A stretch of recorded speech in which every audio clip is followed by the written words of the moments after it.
Hey class, and welcome to, well, my backyard. Why am I out here? Kind of as an introductory video, and I thought it'd be better than me standing in front of a white wall, which you're probably going to see a lot of from most of your teachers. But I also wanted to do this to kind of introduce you to physics. Now you might ask, why am I taking physics? Well, you're probably going to answer with, because the school made me. And that's, well, true. But let's be a little more honest and dive a little deeper.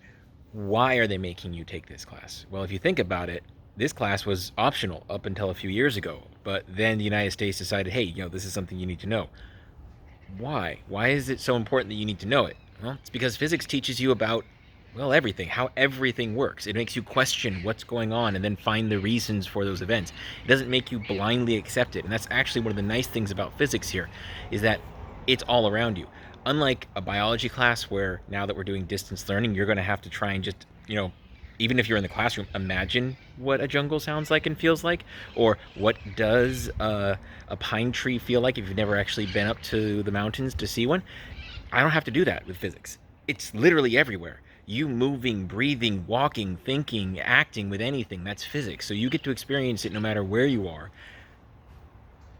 and yet you probably don't even realize it. And that's part of the problem. You're not questioning things. And that's what we want to do in this class. I want you to question. I want you to ask them. I want you to figure things out. If you earnestly don't understand something, ask, because that's what smart people do. They ask questions. And I think you're able to do this. I know you are. I know a lot of times in class you want to sit back and coast and not answer questions. I do it too. But that's not what physics is about. And actually, in the next video that I have on this site, you're going to be watching Adam Savage. If you happen to know Mythbusters, you'll recognize him from that. Well, he just talks about how some of the most interesting, simple questions took people to the most advanced parts of physics. And that's what I want you to do. I want you to start thinking about what's surrounding you, not just accepting it, question it. I mean, accepting things has been the downfall of a lot of societies. I think my favorite one is, if you ever look in the history of China, if you actually look into this, China created a lot of things back in the day, like a lot of things.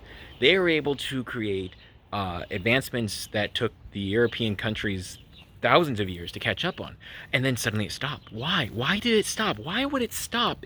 They're doing so much good. There's so many of them. How were they able to do so much and then nothing for like thousands of years? Well, one of the reasons is something that bears their name. China, the porcelain. They were able to develop porcelain at extremely high quality at very, very cheap. And it was everywhere. All of their cups and bowls and anything they ate with and anything they stored material in, porcelain. That's why we called it China, because, it came from China, and, not exactly always the cleverest people in Europe. Well, so why would that affect it? Well, because they had something that was good enough and they didn't bother with anything else, they never developed glass blowing techniques.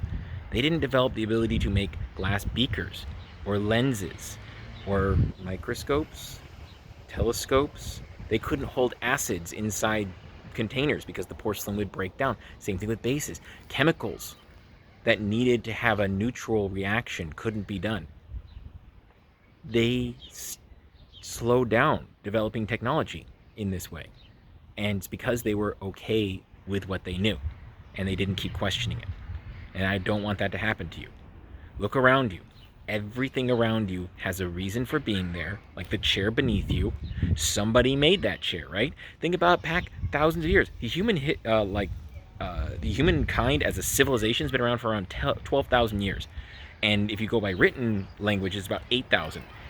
Someone had to invent a chair, right? I don't want to sit on this hard rock anymore, so I'm going to take this piece of wood, bash it until it becomes something that stands on its own and is light enough, and I can sit on it. Someone had to think that up. And for thousands of years before that point, nobody thought of that. You gotta remember that. Every invention, every idea that's ever been made, somebody came up with it. And for thousands and thousands of years before it, nobody came up with it. Nobody tried, or maybe they thought of it, but they're like, it's too much effort. I don't want to bother with it. Don't be that person. A lot of stuff's changing now. Time to step up for everyone. And I think that you guys can do it. So, for here, I'm just going to be teaching you about science and how to question the thing around what's around you and how to work things. So I hope you enjoy my class, and I hope you continue on with the next video.